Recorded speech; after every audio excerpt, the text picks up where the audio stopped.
Surround Divorce TV. Today my guest is the lovely Farzana Naz from Saracen Solicitors. Welcome Farzana, it's lovely to have you here. Today Farzana is going to talk to us about some of the myths that surround divorce. There's a lot of things that people sometimes think are right about divorce, but they aren't, are they? So myths seem to be going around lots of places.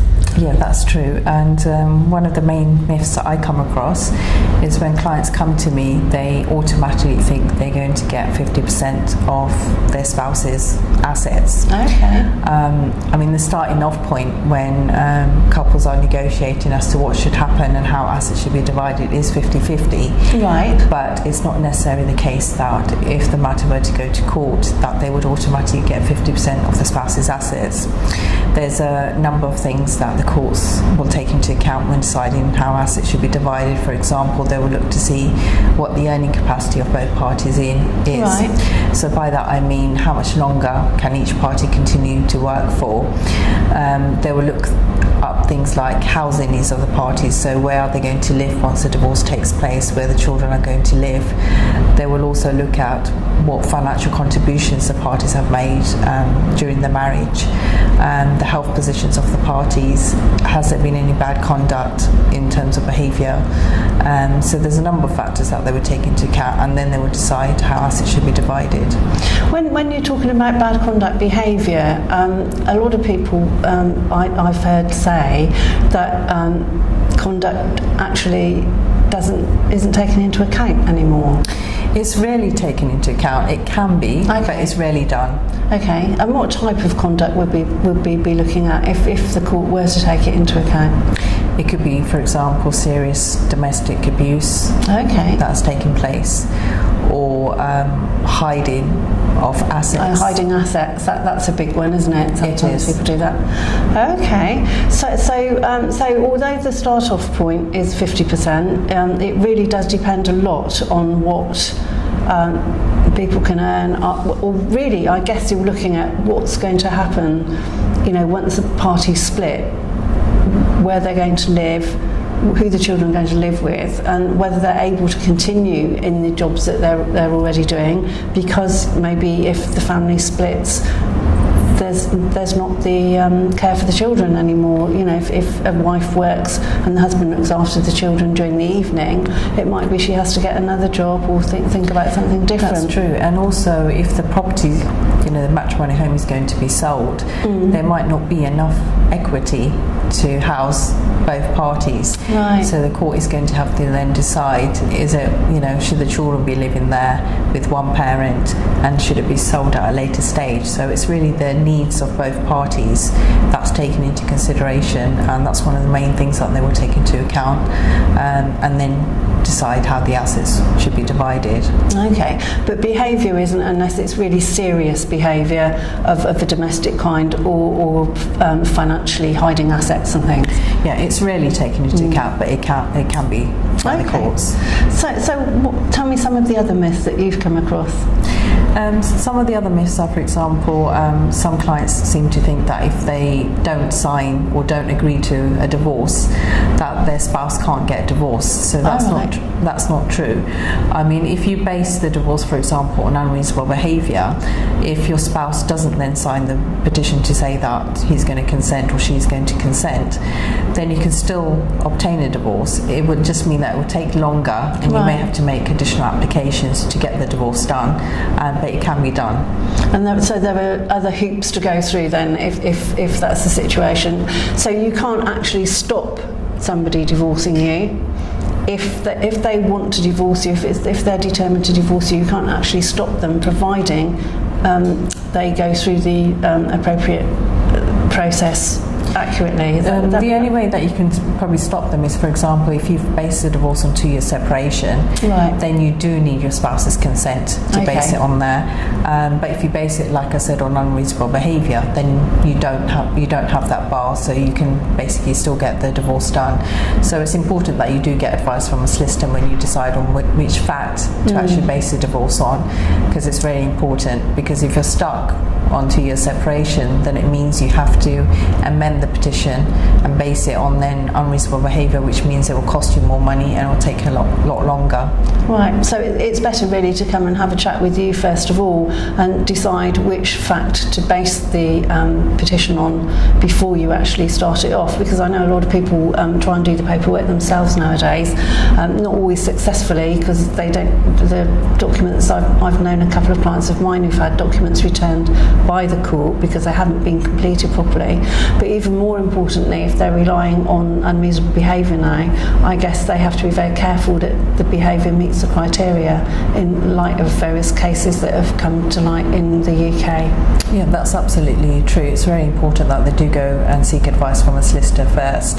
There's things like online divorces these days as well that just charge you a small fraction and you can do a divorce online.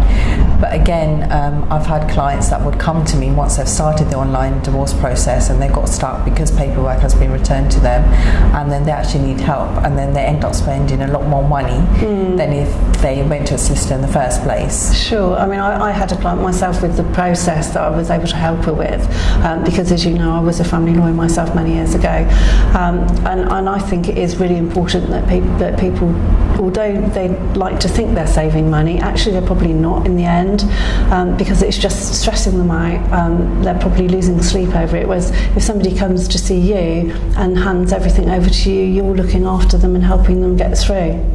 And that's absolutely true. And also, even before they come and see me, if they were to see someone like yourself, a coach, to actually assist them to get the paperwork together, even more better, because they'll be fully prepared.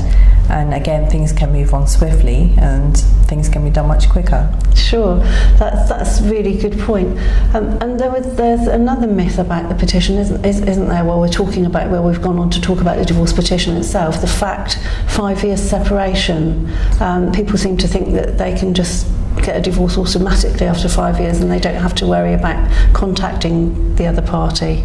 Yeah, that's not true. Even if you want to base the divorce on 5 years separation, it's correct that you don't need your other spouse's consent for it, like with 2 years separation, but you still have to go through the same steps that you would have for 2 years separation or for unreasonable behaviour to actually get the divorce done.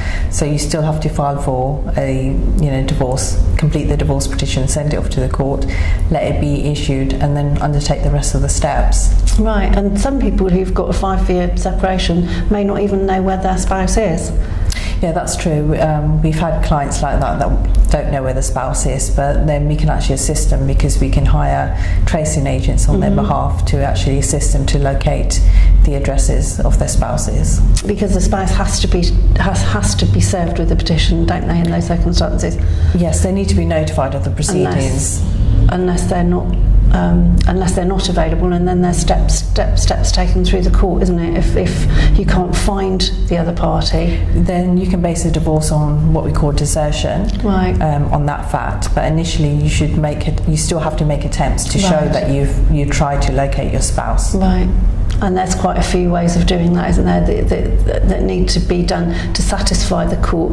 Yes. And that's quite complex, isn't it? And people would need to come, I think, and talk to you about that, because it's quite a complex set of steps that you need to go through to show that you've tried to contact the other party. Yes, it is complex, and it's best that they do come and see someone like myself to get advice from a solicitor first. Great. So what other myths are going on then? That's a couple I know about. That's a couple. Another myth that I've come across is when a client seems to think that because their ex-partner's not paying maintenance, that they don't have to allow contact to take place. But what clients need to think about, those two issues are totally separate. So maintenance, child maintenance, is totally separate issue to contact. So just because they're not paying maintenance, it doesn't mean that you have the authority or the power to actually stop contact from taking place. And you need to think about the child's feeling. Obviously, the child will want to see both parents and might be missing the other parent, so it's important that you do allow contact to take place unless there's obviously serious reasons why it shouldn't take place. And it's where the battles happen, isn't it? Contact, unfortunately, after divorce, isn't it? Some parents just can't seem to let go of the animosity that went on during the divorce, and unfortunately they kind of use contact as that, or even withhold maintenance. I mean, I've known people withhold maintenance payments to their wives once the divorce has gone through. So there's I guess it's a bit of like a control, trying to have the last say, the last bit of control over the other person. Yeah, I have seen it quite a lot where people do use children as a tool to get back at each other, and it's quite sad seeing that actually to happen, because end of the day it's the children that actually suffer. So I think both parents need to keep their focus on the children rather than trying to get back at each other, because it doesn't help anyone in the long run, and it's, like I said before, it's the children that end up suffering. And they kind of need to have to think about what's going to happen in 10 years' time. You know, think about how life is going to progress over 10 years. Do you really still want to be fighting a battle in 10 years with your ex, when actually if you could organise reframe your thoughts now? And I do a lot of work with people about that, about reframing how they think, and also going through divorce. It's a bit of a grieving process, because you've kind of lost something, but you'll still have. But it's a bit different from death, because obviously you're still having to deal with the other party. So I use quite a few tools to help people emotionally get in the right place, so they can actually move forward and feel more comfortable dealing with the ex. I mean, you may not be wanting to be friends again, and you may just want to tolerate each other for the sake of the children, but do that in such a way that it's not going to affect the children in the long term. And so don't not pay maintenance, or don't stop the children going to the other party if maintenance isn't being paid. You need to address those issues completely separately. So if maintenance isn't being paid, what would you suggest somebody did?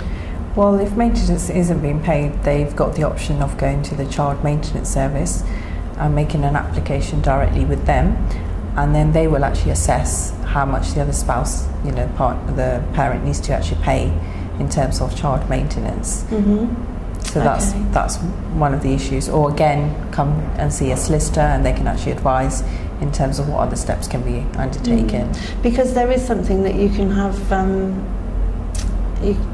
I think the child maintenance can take it out of the spouse's pay packet straight away, can't they? Yes. Yeah. It's called attachment of earnings. That's right. Yeah. So they can take it directly from their income. Okay. So there we are. Don't stop contact because the maintenance isn't being paid.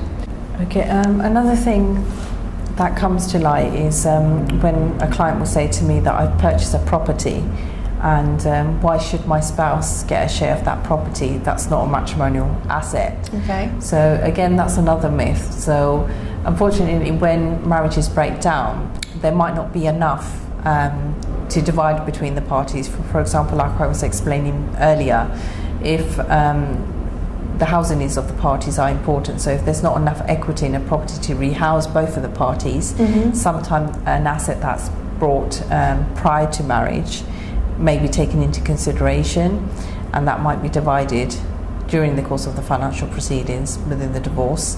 So that's another myth that needs to be looked at. Okay, well that was really interesting, Farzana. There's a lot of things there that perhaps you didn't know about divorce that you're now a bit more clear on.